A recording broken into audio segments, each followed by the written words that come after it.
Shalom and welcome. What is intelligence? Well, this Hebrew word right here, Binah, that translates in English to intelligence. And again, as I've stated in a previous video, I do think we are unfortunately lacking in this department severely these days, particularly online. But instead of going on a rant, let's just use a simple example to demonstrate what it is that's meant by intelligence.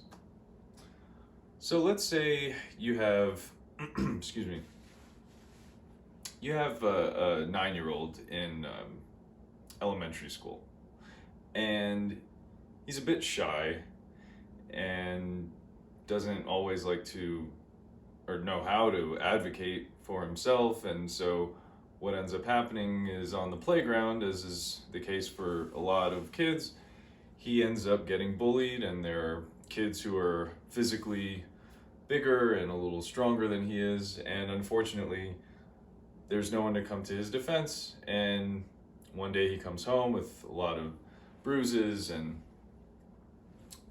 obviously his concerned parents are coming to comfort him and so forth. And so let's speed up a little bit. What ends up happening is, this 9-year-old eventually makes friends, and he has a circle of, 3 or 4 individuals he can rely on, who he trusts and who also trust him. And one day there's that group of bullies again on the playground during recess, and he sees his group of friends coming out and thinks, well, there's 3 bullies.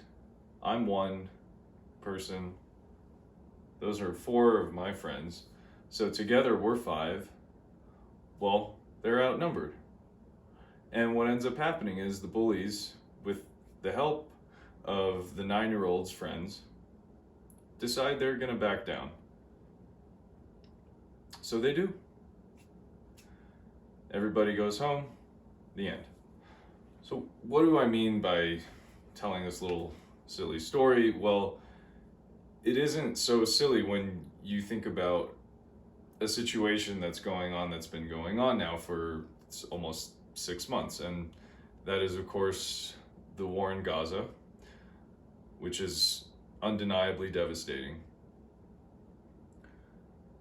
When we talk about proportionality, so that is to say, Hamas stages its attack on October the 7th.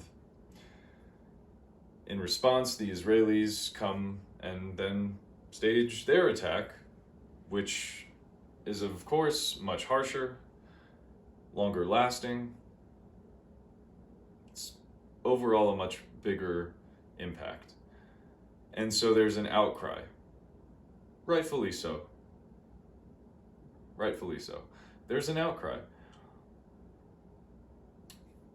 But there is a lack of intelligence as to why there is an outcry. And I'll explain. If you want to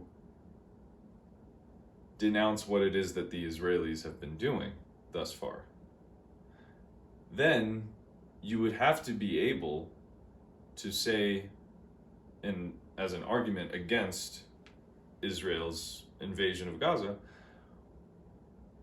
what is the alternative to this response, and or what it is the 2.1 million people in Gaza who deserve to have their voices heard, and for nobody such as myself or anyone else speak for them, what is it that they want now? As a result of this war, what would they have preferred happen prior to October the 7th? Would they have preferred that Hamas decide not to stage the attack that they did? Not kill as many people as they did, not take hostage the people that they did? So I don't know the reality because I'm not there on the ground, but what I do know is I have seen footage of people speaking out against Hamas. I do understand that it's very difficult to speak out because they can be silenced, they can be killed. It's a huge risk. And so when we talk about intelligence, we talk about a number of things, one of which is the ability to discern. And what does discernment mean? Well, it means the ability to recognize differences between things. And one of the differences between what it is that Hamas, or the pro-Palestine side of this narrative, and the Israeli side of the narrative is there is one side, Hamas, that would absolutely be totally fine with dedicating their lives to destroying, or at least attempting to destroy, Israel. Where on the other side of things, you have a military, the Israeli military, capable of destroying not just Hamas, which they are in the process of doing, but had they wanted to, would have already completely destroyed the entire population of the Gaza Strip. And so when we talk about these things, we need to be able to discuss reality on reality's terms. And when we talk about narratives, we need to include every part of every single narrative. However, it's important to note that when you specifically talk about one side, quote unquote, let's say, and you're leaving out 40%, 20%, 10%, whatever it is, if you're leaving that much of the equation out, it's obvious there's an agenda, and it's obvious that there is a desire to put that agenda out there in order to convince very easily manipulated minds, particularly those who are present on college campuses now, holding banners that say something to the effect of, from the river to the sea, Palestine will be free.